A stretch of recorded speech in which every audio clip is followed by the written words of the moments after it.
Kakaiba rin talagang bumanat itong si Ase Claire Castro.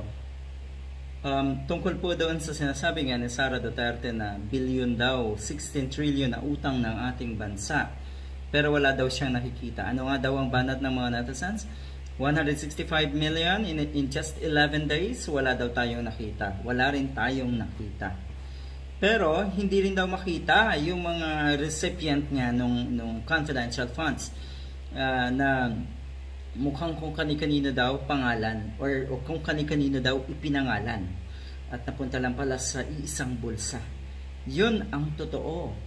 Ang lakas daw ng loob na itong sa Sara Duterte na tanungin nga ang ating gobyerno, kasi ang pinupunto niya dito, walang hiya ang nasa Malacanang, corrupt ang nasa Malacanang. Biro mo, coming from Sara Duterte, na sandamakmak ang kaso ng katiwalian at meron pang impeachment case na kakaharapin.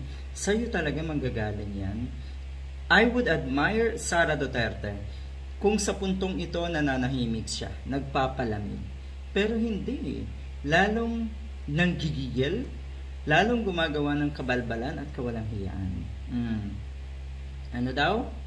16 trillion na kautangan, utang ng ating bansa. Hindi niya alam, mukhang nakalimutan niya na ang pinakamalaking portion ng utang na yan ay galing sa administrasyon ng kanyang ama.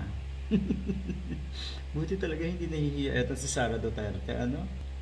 Sa bagay kasi, yung madalas kong sabihin na tumibay na ang sikmura na itong mga katulad ni Sara Duterte. Pinagtibay na ng kanilang pansariling interes, yung pagiging gahaman nila. Doon yun tumibay. O ano daw? Mahirap daw turuan ang mga taong katulad ni Sara Duterte, sabi ni Ase Claire Castro, dahil walang alam at walang balak umalam.